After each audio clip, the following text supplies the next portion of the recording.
Yo everyone, in today's video I'm going to be showing you guys how to make Naab Vaam again. So this is going to be take 2 of making Naab Vaam because I wanted to show you guys the 3 most important parts when it comes to making Naab Vaam, which is how to make the coconut syrup, how to make the chendol, and how to cook and color the tapioca pearls. So I did show you guys how to make Naab Vaam a couple years ago, but this video is going to be a little bit more informative for those who don't really know where to start when it comes to this dessert, or just are a little bit intimidated or have never done it before. I do want to note that a lot of you guys have told me chendol is the right way to pronounce it instead of sendol. So thank you so much for letting me know, and I love that you guys are letting me know so I can learn and know as well. Other than that, let's go ahead and I'll show you guys how to make Naab Vaam. It's gonna be so delicious. Let's go. Alright, so the first thing I want to do is the coconut syrup. So I'm doing the coconut syrup first just so that I can allow it to cool as I do other stuff. So in a pot, I'm going to add in some palm sugar. And I'm doing a pretty big batch today just because we're going to eat a lot of it. So if you guys want, just do half of this recipe. I'll probably serve around 6 to 8 people if you did half the recipe. So I am using about 2 pounds of palm sugar. And I'm putting it whole in there because I'm just gonna let the water and the heat do the work. So 2 pounds of palm sugar in here, and we're gonna add in 1 cup of water. Go ahead and close this up, and we're gonna turn the heat on to medium-high heat just to allow the water to slowly melt the sugar. So we'll come back around 5 minutes or so and see how it is, see if it needs to be stirred or not, and then we'll continue with that. Okay, 5 minutes has passed. Let's go ahead and take a look at that. I'm going to stir this up just to help moisten up the sugar. And guess what? Press it down. Okay, the palm sugar has melted. At this point, I'm going to reduce the heat to low, around 175 degrees. I'm going to add it in 2 pandan leaf that I bundle up here, infuse it, and then we're going to add in some coconut milk. So I'm going to add 2 containers of these. It's roughly around 33.8 fluid ounces. 2 of these in there. Go ahead and add in the coconut milk.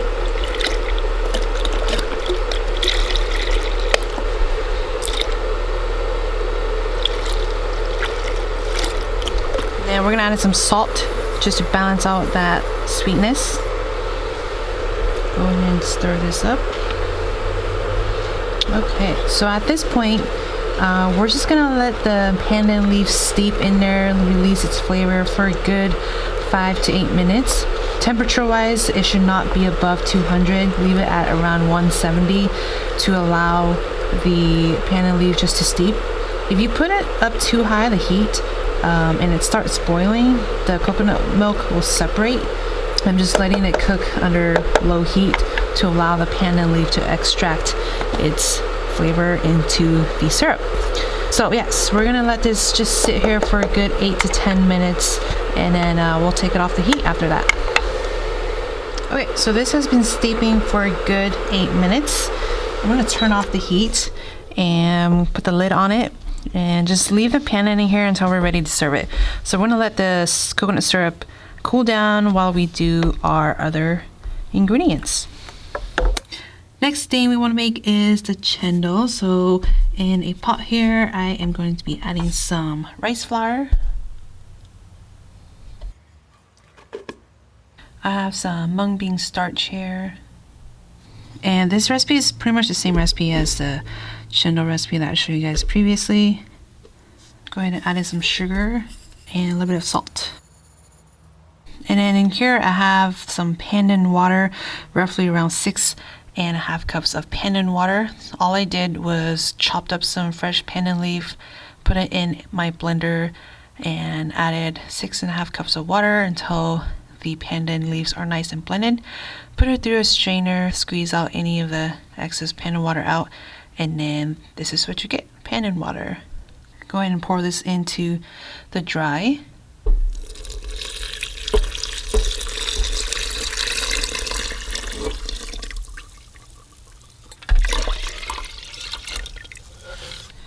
And then I'm going to be adding some pandan flavoring in there as well, just for excess green color.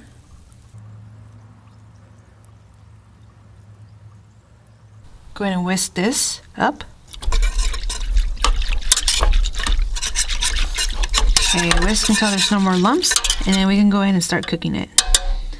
Okay, so on medium-high heat, just go ahead and continue cooking this. Keep stirring it as you go so that it doesn't stick to the bottom. We're gonna cook this for about a good 10 minutes or so until it's nice and thick. So we'll come back in about 8 to 10 minutes and I'll show you guys what it looks like. Just make sure you stir and cook as you go so you don't burn the bottom. All right, so it's been a good 8 minutes of stirring this. You guys can see a little bit of the lumps coming out. And this is pretty much getting close to thick consistency now. So after this point, it's gonna cook up very fast. So just keep stirring this. So once it gets thickened like this, we're gonna cook it out for another 2 minutes or so until the color is translucent. This is pretty opaque right now. So we're gonna cook it out just a tad bit more. And you'll notice the color change as you cook it more. All right, so this is good. It's nice and translucent now. And consistency is to my liking. Going to turn off the heat, and then we can put this through our chendol press, and it's pretty much done. Okay, so I have my chendol press here, ready to go over some ice water in a container big enough to hold the chendol, and this is the top to press it down. If you guys were curious where I got this at my local Thai grocery market, but you guys can also find this online. They do have it online. I'll put some information down below if you guys were curious where you can buy this tool to make the chendol.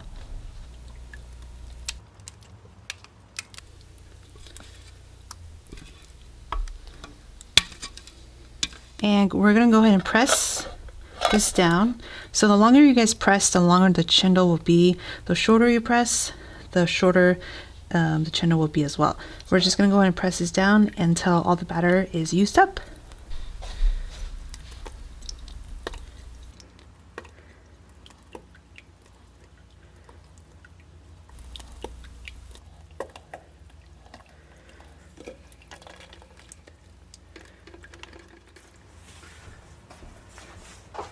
All right, so the chendol is all done, and this is what it looks like. Quite simple to make as long as you guys have all the equipments to do it. Other than that, we're gonna keep this in ice cold water so that they don't stick to each other or break apart. So we'll set this aside and I'll show you guys how to cook and color the tapioca pearls.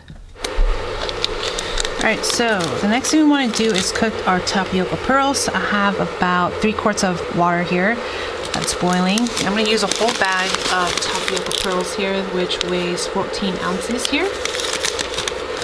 And yes, you guys can use sago as well. Sago is will work just as fine.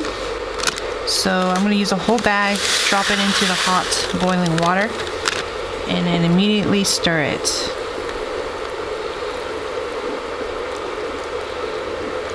Okay, we're gonna let this boil for a good 5 minutes. After 5 minutes, we'll cover it and let it sit for another 10 minutes. So yeah, continue cooking this for 5 minutes and we'll come back and put a lid on it and turn off the heat. All right, it's been 5 minutes. You guys can tell it's gotten a lot thicker. A lot of the tapioca pearls have soaked up the liquid.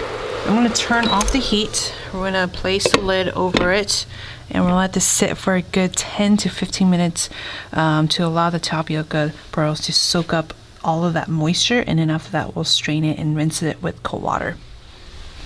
Okay, it's been a good 12 minutes letting the tapioca pearls sit, and this is pretty good. As long as it's clear, it is nice and cooked. Let's go ahead and strain this and rinse it with cold water.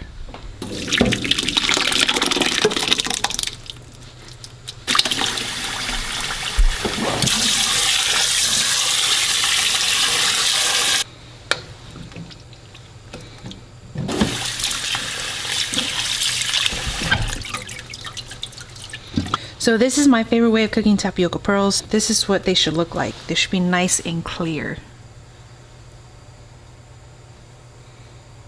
If yours is still a little bit white in the center, you just need to cook it a little bit longer or let it sit a little bit longer. Other than that, this is pretty much done. I'm gonna transfer it into a different bowl here. And I'm gonna add some water in there just to allow it to not stick to each other. Because the longer it sits without water, the stickier it will get. So just make sure you add some water in there to let it soak up and not get so sticky. All right, we're gonna set this aside and then we'll color it in a bit. Okay, so this is the tapioca pearls that has been sitting in water. I just split it into 2 separate bowls for coloring. This is totally optional if you guys just want it more of a brighter color. You can also use natural food coloring like beets. You can also do powder like superfood powder. But I'm just gonna do food coloring today. So we're gonna make more of the red color here. And we're gonna do yellow. Mix this up. If you find that your tapioca pearls are a little too sticky, just add a little bit of water to it to loosen it up, which it tends to happen if you don't have any water, because the more tapioca pearls sit, they tend to like a lot of moisture, so they will dry up or soak up a lot of moisture. Okay, I'm gonna let this sit and kind of let the tapioca pearls soak up the color. Same with the yellow one here. We're going to mix this up.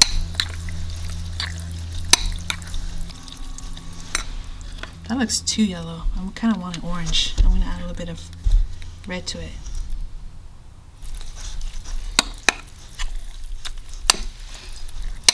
Alright, this is all good. Let's go ahead and I'll show you guys how to garnish everything. Okay, so let me show you guys how to put it in the cup or layer it, just if you guys want it to make it look prettier.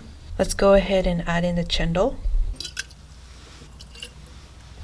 tapioca pearls,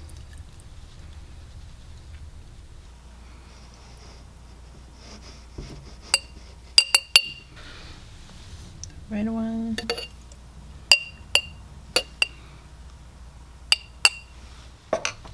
and then we're gonna add in some nata de coco. This is my grandma's favorite jello to eat.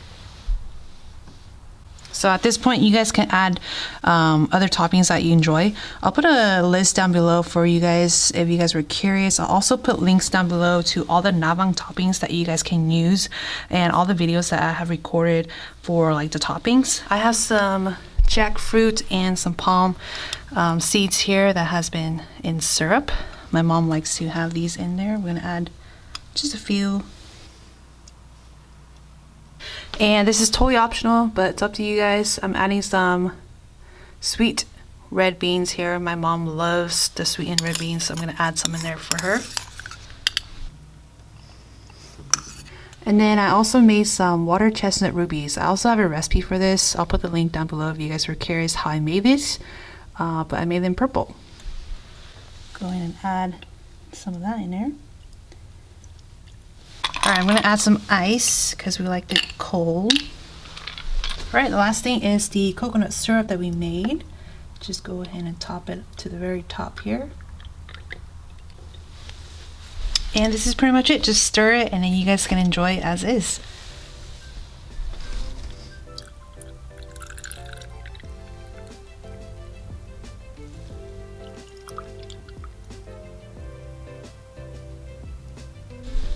Alright, I'm gonna go ahead and stir this up for you guys to see.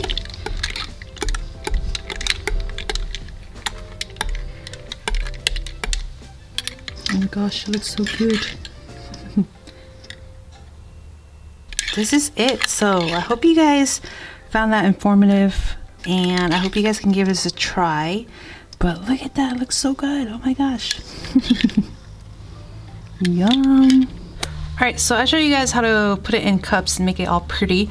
This time I'm just going to do it kind of like the Hmong style. I'm just going to dump everything in this whole big container, mix it all in, and then people can pour it into their own individual cups and add ice to it if they desire. Other than that, this is pretty much it. I hope you guys enjoyed this video.